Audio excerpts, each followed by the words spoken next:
Good afternoon. Thank you for joining us for the UBC Lunchtime News, the weekly edition of our bulletins that made headlines. In our top story today, in the exercise of the power vested in him under Article 12(1)(a) of the Constitution of the Republic of Uganda of the 1995 as amended, and on the advice of the Advisory Committee on the prerogative of mercy, President Yoweri Kaguta Museveni Kaguta Tibuhaburwa granted a pardon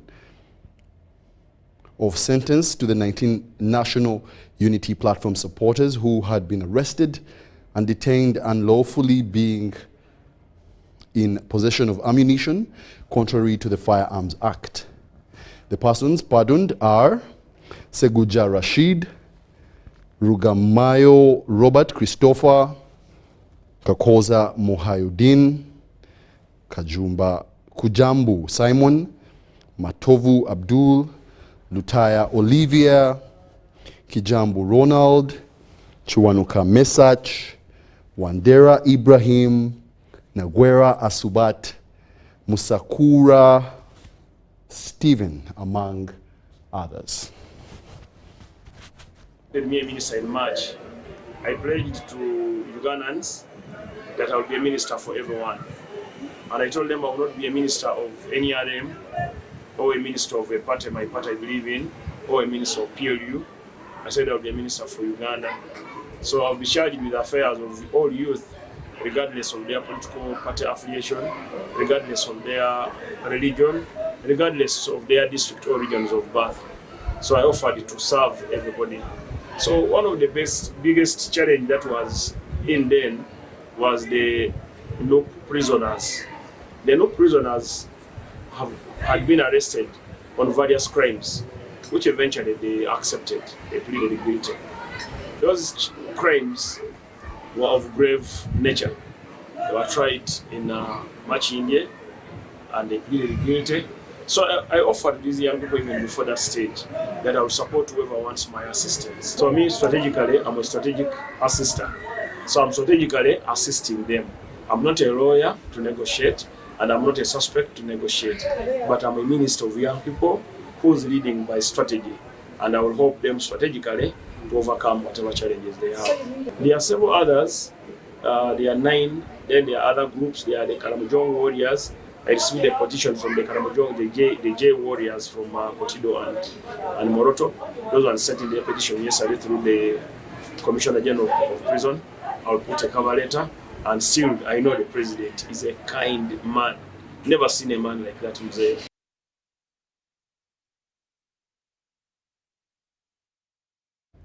And more from this week, the First Lady, Janet Kataha Museveni, challenged the Body of Christ to introduce Bible literacy programs and to also consider encouraging and equipping members of their congregation that are not literate to take on the challenge of learning how to read and write. While commissioning the new Bible house in Kampala, Mrs. Museveni said that with a higher literacy rate, many more Ugandans will experience the Bible in their own languages. Let's take a look.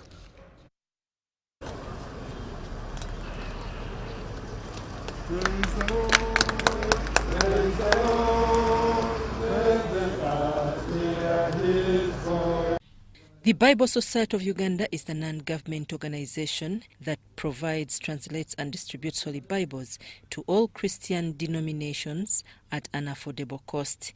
It currently has 4 branches in Uganda. With support from sister Bible societies, individuals and group contributions, plus different challenges like coin, tin and writing Bible verses, the organization has constructed a Bible house in Kampala. While commissioning the structure, the First Lady, Janet Kataha Museveni, said reaching more people through Bible translation promotes literacy amongst the people. Emotional to see the Braille right there with a young lady reading for us a scripture verse in Braille. Please consider encouraging and equipping members of your congregations that are not literate to take on the challenge of learning how to read and write. With a higher literacy rate, many more Ugandans will experience the Bible in their own language. The total cost of the project is 25.4 billion shillings, and the Bible Society of Uganda has so far paid 16.1 billion, with an outstanding figure of 10.8 billion shillings. Of course, we are remaining with 10.8 billion to the contractors, and if we raise that, it will save us. But of course, we need more money. Money pushes the gospel. Justice Mike Chibita is the president of the Bible Society Uganda. A Bible house from which will emanate a lot of love, a lot of joy, a lot of forgiveness and a lot of mercy, and from which the people who work and the resources which are raised from there will cause peace. The Bible Society of Uganda has translated the Bible into 20 local languages and is about to complete one in a Choli language. To print the paper, to print the Bible, the machines we have here cannot handle it. So we print from China, we also print the Bible from Korea. And this increases the cost of shipping. We also have Bible engagement projects that help us engage with the scriptures. That is trauma healing, then Bibles for the blind. We have Open the Book. Open the Book involves children and the youth, where children are taught how to read the scriptures when they are young. Construction of the Bible House commenced in September 2021, and it was handed over to the trustees of Bible Society in September 2024. I'm Nafka Farida and Dan Lugemwa in Kampala. The Deputy Speaker of Parliament, Thomas Tayebwa, encouraged mothers to always take advantage of maternal health care services centres in their communities to reduce maternal deaths.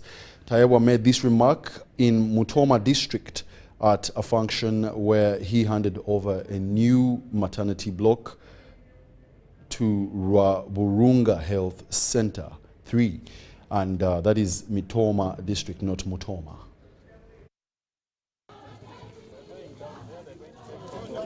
Deputy Speaker of Parliament Thomas Tayebwa has commissioned a new maternity block at Rwaburunga Health Centre 3. The maternity block, handed to Rwaburunga Health Centre 3 by Bank of Uganda, has a kitchen, a washroom facility, solar system, water harvesting system and other essential medical equipment.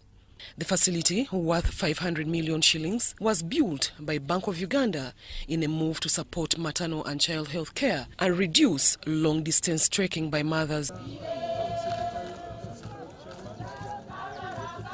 The Deputy Governor, Bank of Uganda, Dr. Michael Atingi Ego, says this support will enable the health centre to deliver high-quality maternal and neonatal care. We have donated a number of equipment, including delivery beds, oxygen concentrators and incubators, as well as infrastructure like a maternity block, solar power, water system, and the facility now offers improved maternal and child health care services.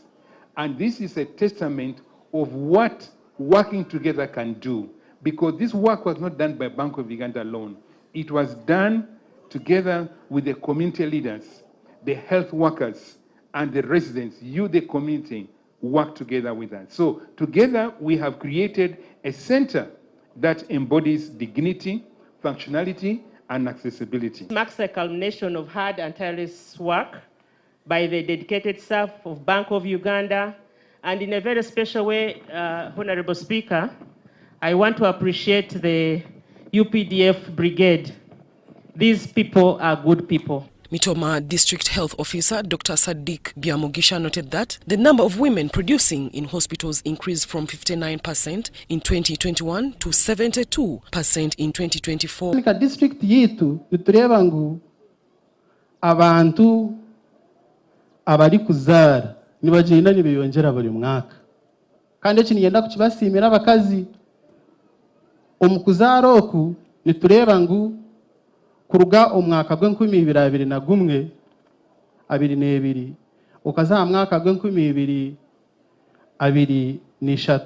24 turi kureba abakazi ngu barugira habicweka 5 na 9 baza habicweka 7 na 2 kushanga ngo hati nibije bazarira omarware raga. Mitoma District Chairperson Benon Kareija called for a spirited fight to curb early marriages that are on the increase in the district.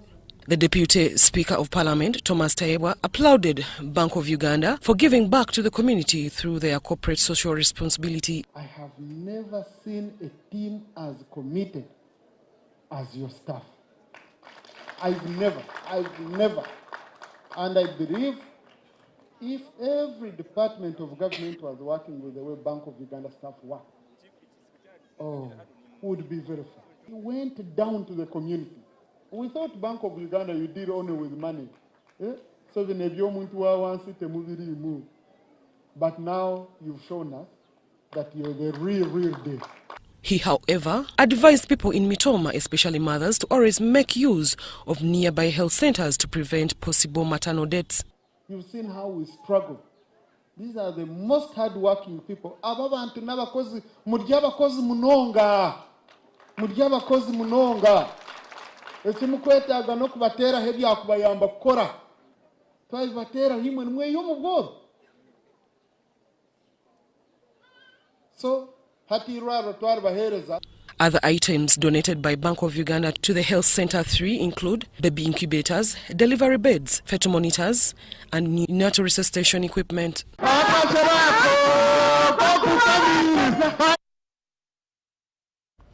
The Prime Minister, Robin Anabanja, has expressed the need for government to extend tax exemptions to the health facilities, especially the non-for-profit ones, as a way of allowing them to generate funds to show specialized medical services. The Prime Minister, Nabanja, remarked this at the events to mark 125 years of Uganda Matters Hospital, Lubaga, during which the management decried high taxes that continue to frustrate their quest to broaden medical services.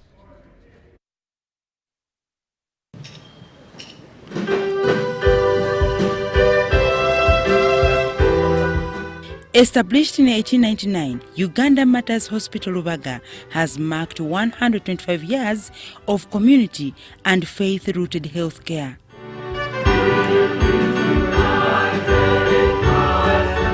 Events to mark this milestone kicked off with Mass that was led by the Apostolic Nuncio, Luigi Bianco. Of the Father, and of the Son, and of the Holy Spirit. Amen. Of course, I would like also to greet and to congratulate the board, the management, the physicians, the nurses, and all the workers in this hospital, and to thank them for their service to the people. Over the years, Uganda Matters Hospital Lubaga has grown in leaps and bounds, secured international accreditations, and currently operating as the 5th best national regional referral hospital. When you aggregate scores of clinical outputs and you put in a score for quality of outputs and also you put in a score for efficiency of operations, we come number 5. Recently, Lubaga Hospital was accredited by the Council for Health Services Accreditation of Southern Africa, making it the second internationally accredited hospital in Uganda after International Hospital of Kampala. We are happy to announce that we have now a commissioned organ transplant center here in Lubaga. However, according to the hospital management, the facility is yet to receive a green light, okaying it to operationalize the solid organ transplant center. We are hoping that we'll soon have all the bureaucracy in government. Right, Honorable Prime Minister, there's still some bureaucracy in government that is holding our hands. We cannot yet transplant an organ because the legislation is taking long. And the people we have trained, these are delicate skills. If you don't apply them, they evaporate. We feel that they are starting to lose the skill. Right, Honorable Prime Minister, it's my humble request that you bring this to the fore. In response, the Prime Minister Robin Anabanja said very soon government will be constituting a council as required by law. That way, facilities such as Lubaga will be free to offer organ transplant services. The law is in place, and that's why Mulago Hospital has been conducting the organ transplant. As I speak now, this week, they have done 4. So the law is in place. What is missing is the council. The council is still missing, and we are going to put it in place next financial year. The other bottleneck frustrating Lubaga Hospital operations is the heavy taxes levied on medical supplies, especially equipment. The Chairman Board of Directors for Lubaga Hospital, Professor Patrick Chamanywa, says medical facilities, especially those that are not for profit, should be tax exempted if they are to grow and expand service delivery. On this, the Prime Minister Robin Alabanja contends that private not-for-profit medical facilities deserve the tax waiver. After all, they play a pivotal role in supplementing government efforts in providing quality health care. As you are aware, government has been seconding staff here. Consultants and doctors, and I believe we need to do more according to what you have said. So I would definitely take this message to the President and inform him that there is need for us to continue training and skilling the medical professionals here so that we can get the best out of our hospital. The Prime Minister was representing President Yoweri Kaguta Museveni at the event. The 125-year Jubilee celebrations coincided with the commissioning of a specialized center named after Kampala Archbishop Emeritus, the late Cyprian Kizito Lwanga. On behalf of the President, to officially commission this specialized. We remember him as a man of profound faith and vision, whose commitment to the well-being of our people was unshakable. This new center stands as a tribute to his legacy, a legacy that will continue to brighten the path of healthcare for generations to come. Also in attendance was the Speaker of Parliament Emeritus, Edward Kiwanuka Sekandi, former Katikkiro of Uganda, J.B. Olsimbi, a wide range of dignitaries from the Catholic Church and renowned medical professionals. Uganda Matters Hospital Lubaga comes second to Mengo Hospital as the oldest health facility in Uganda. Dorcas Kimono, UBC News. The East African Community, in partnership with the International Organization for Migration, has held its first ever regional consultative process on migration. This meeting brought together ministers and senior government officials to enhance cooperation and share information on managing migration across the region. Let's have a look at the details. The first regional consultative process on migration was attended by ministers and senior government officials from Burundi, the Democratic Republic of Congo, Kenya, Rwanda, Somalia, South Sudan, and Uganda. The meeting focused on identifying joint strategies to promote cooperation in managing migration. Topics included labor mobility, border management, climate-induced displacement, and combating human trafficking. Issues of immigration have been a challenge. Generally, we have been handling them bilaterally, but I think it's important that we sit together and chart out a common strategy. So I expect that this meeting will lay the foundation for a very, very fruitful partnership, and also it will enable us to identify the challenges and deal with them. And I'm sure this meeting will give us an opportunity to compare notes and deal with all the issues that arise around immigration. Maybe the other area which is still deficient is the labor migration. Although we have the common market protocol, but one of the areas that's not moving as well as it should is on labor. So I hope that we can find common ground to support the young people of this continent. Delegates emphasized the importance of fostering a regional approach, citing the shared challenges and opportunities within the East African community. The consultative process also underlines the critical role migration plays in development and regional integration. The draft EAC RCP's action plan. B. Recommend partner states to establish national consultative process and national technical working group for relevant thematic areas to facilitate implementation of the EAC RCPs. C. Direct EAC Secretariat in collaboration with partner states to constitute a regional technical working group for relevant thematic areas to facilitate implementation of the EAC regional consultative process on migration.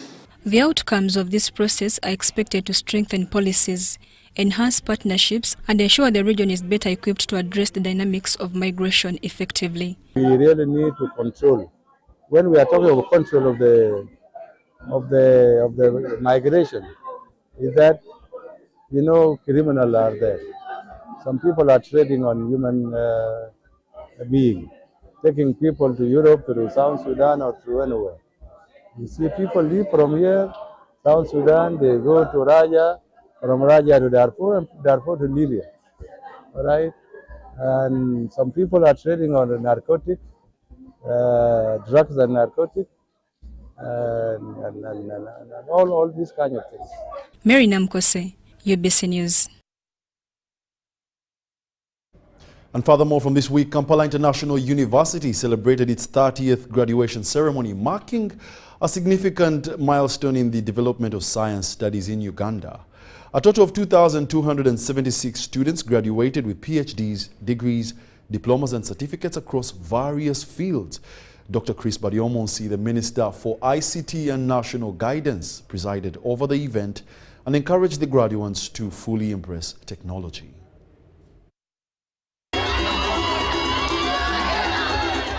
Kampala International University, KIU, has graduated 2,276 graduates with PhDs, degrees, diplomas and certificates in various academic fields at the 30th graduation ceremony. I confer upon all those persons whose names have been read the respective master's degrees of Kampala International University.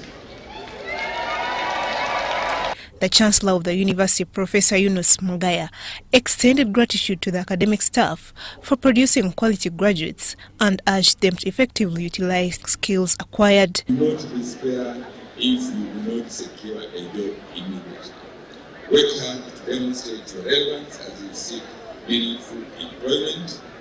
Prepare yourself to learn new skills, improve your work ethic, and collaborate effectively with others, while also sharpening your attitude towards life. The Chief Guest ICT and National Guidance Minister, Dr. Chris Baryomonsi, appreciated the university for embracing technology and urged the graduates to be innovative and creative with the evolving technology.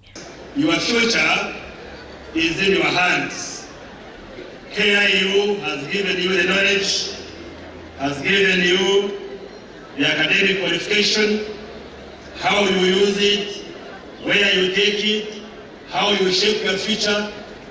What you will become 10 years, 20 years from now is in your hands. To invest in the young population in order to harness this demographic dividend and turn the huge population of young people into an asset for the country instead of leaving it to be a burden for the country. The proprietor of the university, Alhaj Basajabalava, saluted the lecturers for training scientists while urging the graduates to write and apply for international grants for further education.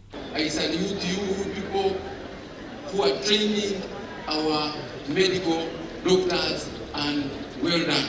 We need to focus at both quality training and quality research globally, such that we are not, nobody is doing this or that or the other. But the 30th graduation ceremony of Kampala International University marks a significant achievement for the university, which has established itself as a leading center of science studies in Uganda. And I'm so happy that I'm here today on this ground and finally graduating after the 4 years of law school. It's determination, it needs focus, it needs time. Kayen Faith for UBC. Friday afternoon saw Winfred Bima, a Ugandan human rights activist, pay a maiden visit at Luzira prisons to check on her husband, Dr. Kizza Besigye. Dr. Besigye was sent on remand after his arrest together with the one Haji Obeid Kamulegea in Nairobi, Kenya. On Friday, 22nd November 2024, it was confirmed that His Excellency President Yoweri Kaguta Museveni had pardoned 19 Nationality Platform supporters who had spent close to 4 years behind bars. And indeed, Honorable Senyonyi, wherever you are, the novice, so-called useful idiot, has delivered what you had failed to do. The Youth and Children Affairs Minister, Arnold Wadulo, has been at the forefront of ensuring these men and women receive a soft landing. My elder brother, the CDF, my chairman, asking the CDF, many people have been going to the CDF, diplomats, CDF help these young people, they are part of your generation. So the CDF has been backing me at the back, giving me the moral support, and also giving me the strategic guidance on how to have this matter concluded. In fact, Balam reveals that now half of the remaining Nationality Platform prisoners have also decided to seek for pardon from government. The 99 suspects who remained in jail, 6 of them have written a letter officially now through the Commissioner General of Prison, as it is the matter always, and copied their lawyer that they are willing to have a speedy trial and they are willing to plead guilty. However, shortly after the Friday release from Kitalia and Luzira prisons, Olivia Rutaya informed his bosses from the National Unity Platform Party that it was out of coercion and persuasion that a section of them weighed in. This has been dusted by the Youth and Children Affairs Minister, Arnold Wadulo. And then they claim by one of these young women who claimed that they were given, that she was promised a house. Olivia Rutaya, who can give her a house? A house for what? She doesn't want to live in a house. Even when they released her yesterday, instead of going home, she first went to the beach to eat fish. Balam also waters down Olivia's narrative of plans to abduct them outside the premises shortly after their release. But why do you abduct somebody whom you have already pardoned? That is wrong. You see, that is no propaganda. How do you say that a drone was waiting for them at the gate? Can a boda run faster than a drone? You mean a boda can run faster than a gun? You mean the people in the drone cannot pick a boda and run after? And even they knew Olivia Rutaya was at Busabala. Couldn't they wait for her at Busabala beach? Is the Busabala Vatican that there is no access? Security can pick you even in the lake. Balam notes that although it would have been his wish to have them rehabilitated from Chankwanzi, the choice remains in their hands since most of them have already reunited with their families. Robert Nyango, UBC News. Now, after Besigye's arrest last week, talk on the streets were on wondering how the security operatives carried out this operation. On the contrary, some of the religious leaders say that they foresaw this coming. Believers who subscribe to the Zoe ministries say that in August this year, Prophet Elvis of Zoe Fellowship foresaw this coming, where a prominent politician was to be arrested. Take a look.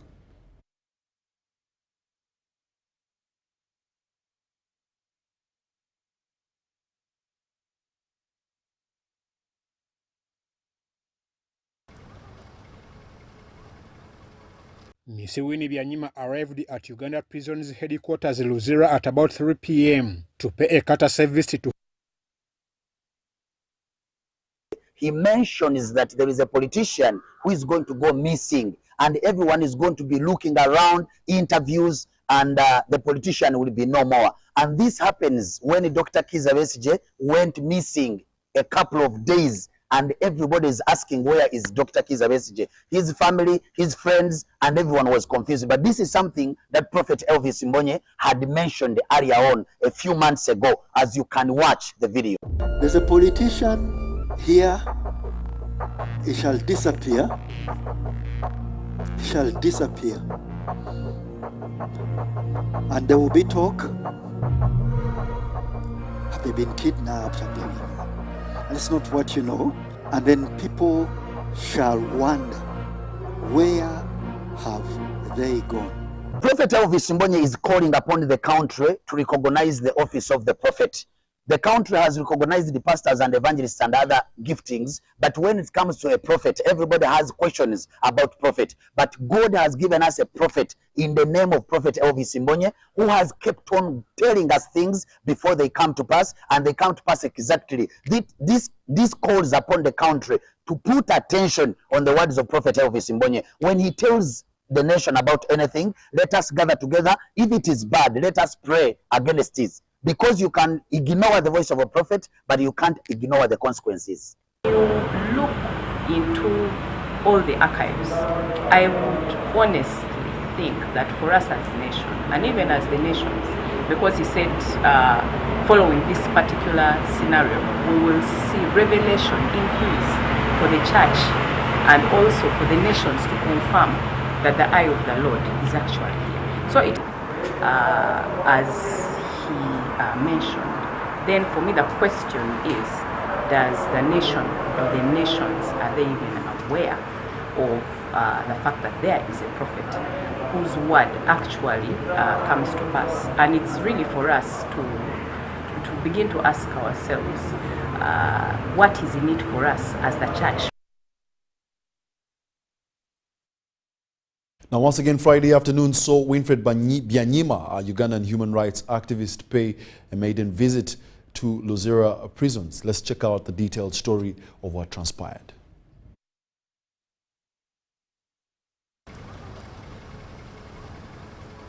Ms. Winnie Bima arrived at Uganda prison's headquarters Luzira at about 3 p.m. to pay a courtesy visit to her husband, Dr. Kizza Besigye, who was arrested together with his friend Haji Obeidi Lutale on 16th November 2024 at Riverside Apartments in Nairobi, Kenya.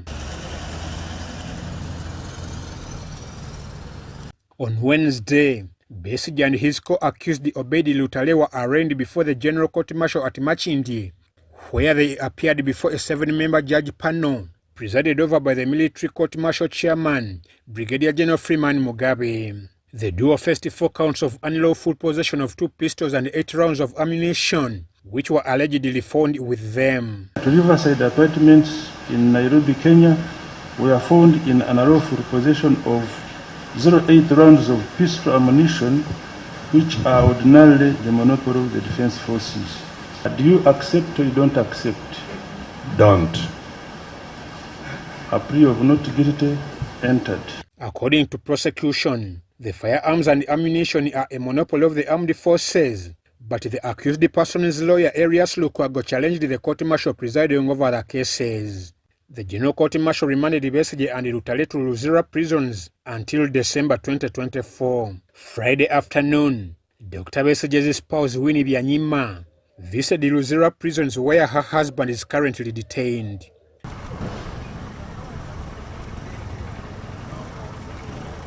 Bima, who spent over an hour at Luzira prisons, later spoke to UBC about Besigye's stay at Luzira. Dr. Besigye's party colleagues and my sister Edith to visit him together with Haj Obed Kamlegia. They are in good spirits, they are in good health, and we are allowed a lot of time to sit and talk with them. I'm grateful. However, we remained very concerned, we, his family, his party colleagues, his friends, that Dr. Besigye, a civilian who retired from the military many, many years ago, has been dragged once again before a military court. This is wrong. This is unjust, and we're going to fight it. Bima demanded for justice and freedom to be granted to her better half. Of Uganda have already determined, the Constitutional Court has already determined that a civilian should not be tried under a military court. Colonel Besigye is innocent of the charges that have been placed against him. He has not owned a gun since he retired from the military in the 90s. We've not had a gun in our house, ever, from the time he retired. Amwai Vanjuko for UBC.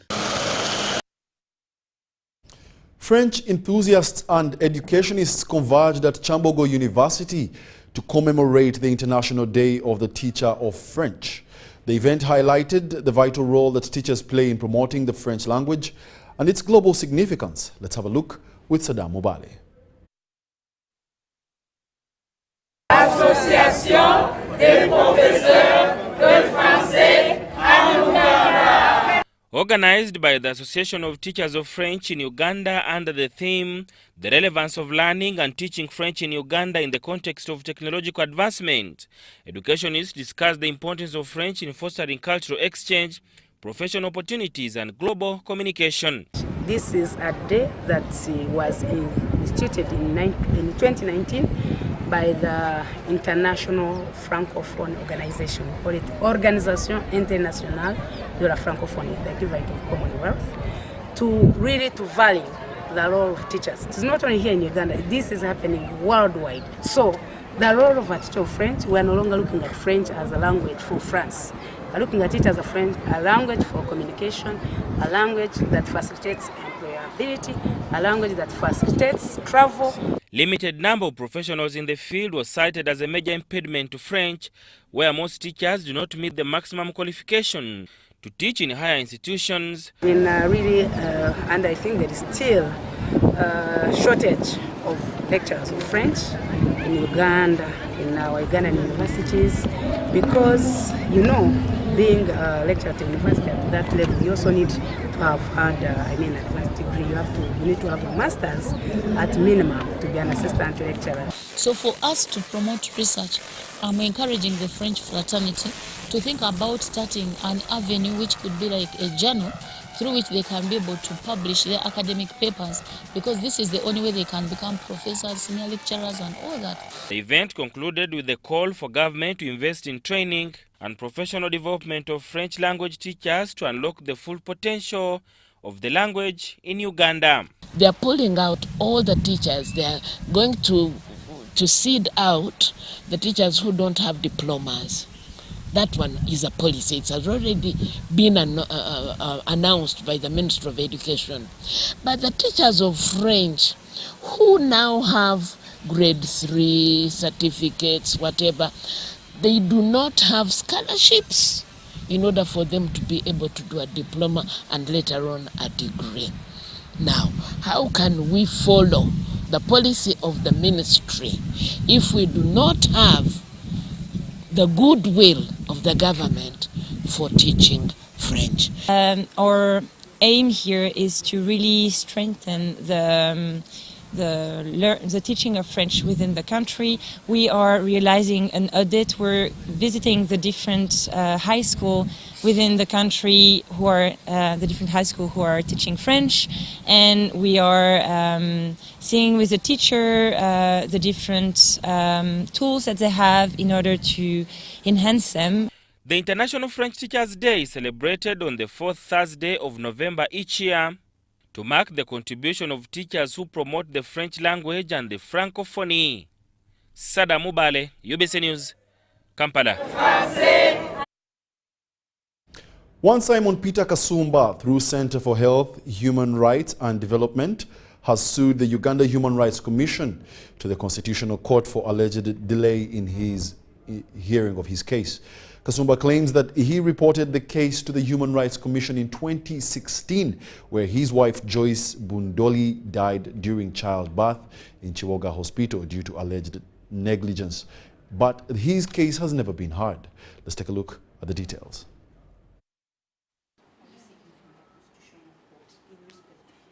They retained her for almost 3 days, telling me that she's going to produce well.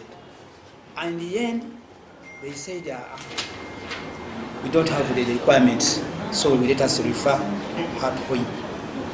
Yet at first they said she will deliver well. So that's why I'm doubting them that it was their commission. The problem I have with them is the delay to hear my case. Whether it's positive or negative, that's what I wanted. Because if they said it is your case is suspended, it's okay.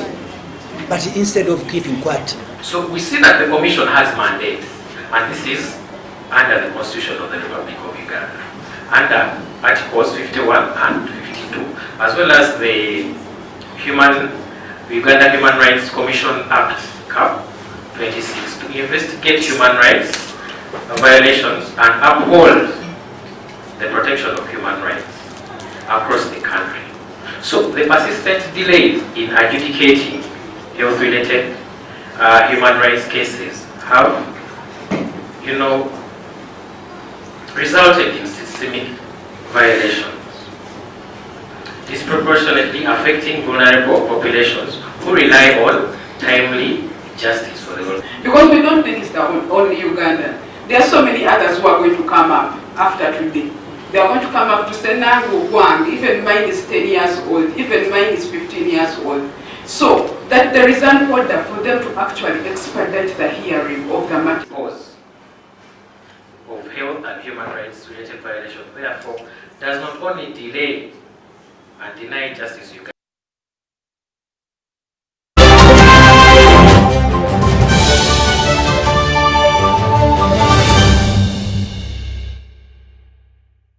stop breathing. To be a winner, you must breathe only when necessary. Breathing is for losers. What is that? Did I give you permission to sweat? You can sweat in your free time. Push the arms straight. Winning is hard, but with MTN Momo, it's easy. Simply pay or shop with Momo for a chance to win mobile money every day. Use the Momo app or dial *165*3#. Uganda, are you ready to kick things up to the next level? The Uganda National Lottery brings you Sports Take 10. Predict the results of 10 football games and win big.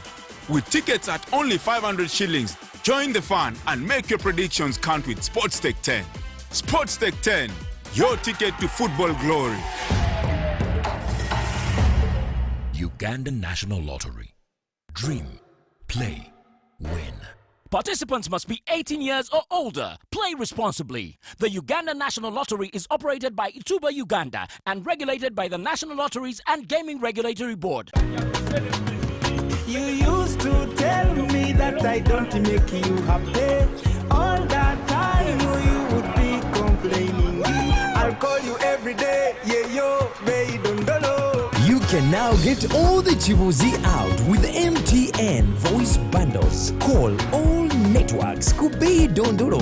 Buy a 25-minute voice bundle for only 1,000. Or buy any daily voice bundle of your choice. Dial *100*21# and select daily or use the My MTN app. When we talk together, we are unstoppable.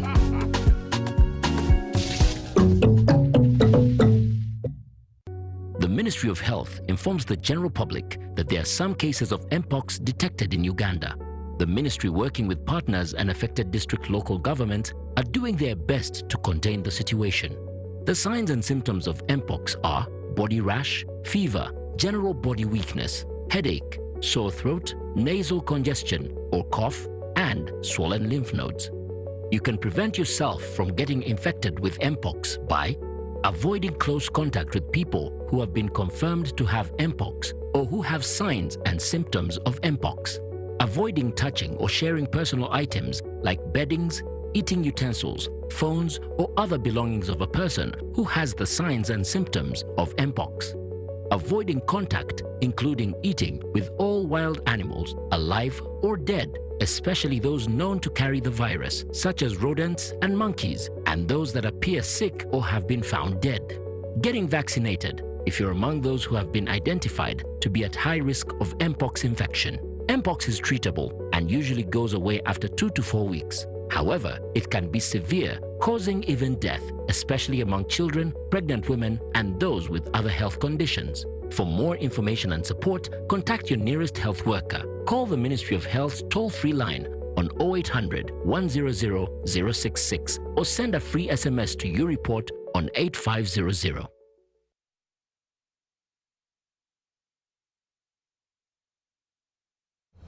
Did you know it's It's better to build a hedge at the edge of the cliff than a hospital at its bottom. Oh yeah, that will be the theme for the Young Orators Speaking Competition Grand Finale that will take place on World AIDS Day, 1st December from 8:30 a.m. at Makerere University, Sidat Auditorium. Who will be the Young Orator of the Year? Will it be a student from Mengo SS, Makerere College School, Standard High School Zana, Mita College Kawempe, Winston Standard Secondary School, or Wanyange Girls Secondary School? Who will walk away with a cash award of 500,000 shillings? Encourage your teenager to be a part of this event that will educate them, inform them, and give them precautionary measures against HIV/AIDS. Entrance is only 20,000 shillings. For more information, contact 0772 181 229 or 0703 194 600. Organized by the Association of Uganda Public Speakers, using our voice to impact our world. Tuli ku ground Blascon paint and win. This year Blascon paint and win. Ku ground Chicho buy paint worth 100k. Get a scratch card. SMS the code to 7197. Stand a chance to win instant airtime, 1 million shillings bully day there, or a share of a 3 million shillings jackpot each week.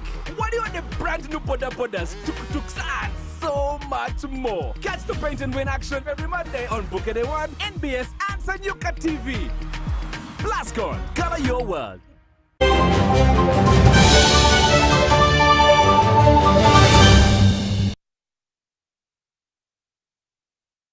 Welcome back. You're still watching the weekly roundup edition of the Lunchtime News. A total of 1 billion shillings has been collected in cash and pledges towards the construction of Emmanuel Cathedral Chinyasano in Rukunjiri. During a fundraising dinner held at Serena Conference Center in Kampala, Speaker of Parliament Anita Mong contributed 100 million Uganda shillings in cash.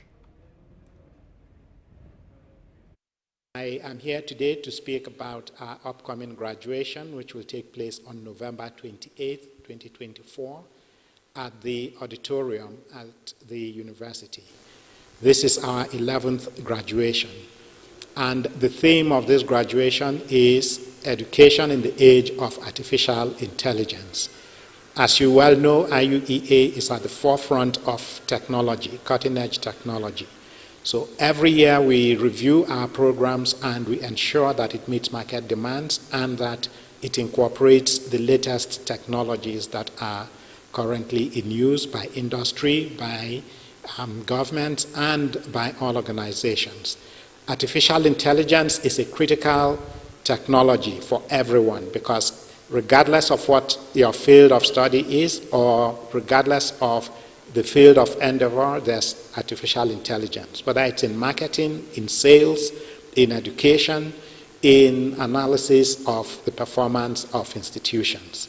So we consider artificial intelligence a very important issue. And we also spoke with industry and with government because we are looking to share knowledge in this new field known as artificial intelligence and machine learning. So we continue to bring experts to come talk about AI, and at our graduation we'll also have experts who will be talking to us and to the public about AI, the benefits of AI, how we can integrate AI in education, in business, in governance, and in every other aspect of life, because AI is here to stay. We cannot avoid it. We should embrace it, but we should know the limitations of it. We should know where the advantages are in terms of job creation. And that is what we do to provide progress to the nation, to our students, and of course to the continent, since we have a lot of students studying here with us. So that is the power of what we are doing here at IUEA. We are always at the forefront of innovation. We are always embracing new technologies, integrating them into how we teach, into how we think, and into how we plan to do a better future in agriculture, in mining. All these new fields we are starting here at IUEA in 2025. We are the first university to provide climate-smart agriculture in Uganda, and I think probably in Africa. So climate-smart agriculture will integrate AI capabilities, climate change issues. Today, farmers cannot plant the way they used to because of climate change. We cannot predict the weather. But with the integration of artificial intelligence, we can get analytics on weather conditions. We can get analytics on plant growth. We can get the analytics on how best to improve yield. So these are things that we can integrate in a very positive way to help to improve the economy. And that was the Vice Chancellor, Professor Emeka Akazeu of the IUEA University, that is the International University of East Africa, speaking to their AI curriculum. Now, Luo DC Richard Bwabye has warned parents who decline to care for their children that they could be charged for child neglect. Luo DC Richard Bwabye has sounded this warning while closing a two-day Luo District Grand Education Conference held at Kasana Grounds in Luo Town Council, Luo District. Let's have a look.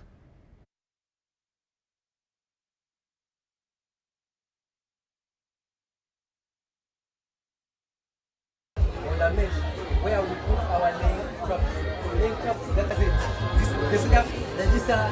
Nabagambye 2023 Luwero twali baakubiri mu Uganda kawasanyo wano butanakola ki 2023 ne tuwangula ekikopo kakati mwogera mu conferences ez'e Kampala n'oyimuka ne weeyanjula nti banenze bwabye entulume RDC weruwero balaba essajja eriva ne bakabasanya obwana obutanakola ki so biba bituswaza tufube nga bannaluweero tubirwanyise.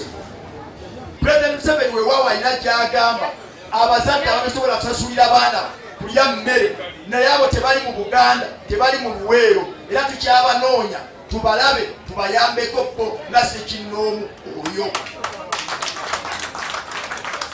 Era n'akakiiko ka Equal Opportunities Commission bekola twala ba teachers baffe okubabuuza ffe twakaayana ne mu kanso era njagala okuleeta ekifaananyi kya kanso ti kanso ye eri wamu ne ba teacher singa mu aba PTA aba SMC nga musazeewo nti omwana n'alya n'omutwalo tuli mabega w'oyo ffe.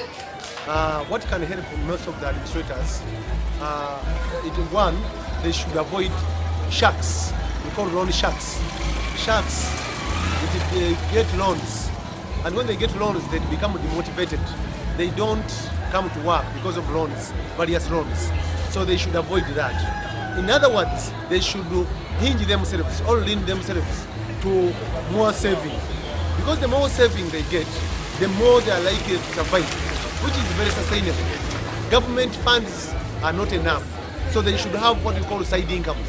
Side incomes. I want to warn Board of Governors to stop that kind of habit because they have reached a tendency of dismissing these teachers, stopping them from entering school, stopping them from entering class. They stop them and they don't report to the CAO. Then at the end of the day, you find that a teacher has spent 3 months, 2 months without teaching and is reported as being absent.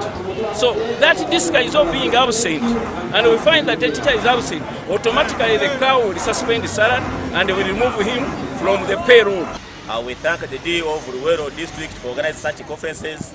They help us understand our responsibilities as leaders, and they also help our foundation body members, the SMCs, to know their real responsibility in our schools. As the Foundation Board of Muslim Schools, we have dual curriculum. We emphasize all Muslim funded schools to stake on those values of Islamic faith by establishing IPROE curriculum in their schools. And that brings us to the end of the weekly roundup edition of the UBC Lunchtime News. My name is Wadulo Mark Arnold. However, do stay tuned for more news in our subsequent bulletins. My name, once again, Wadulo Mark Arnold, and the team from behind the scenes. Have yourselves a lovely afternoon.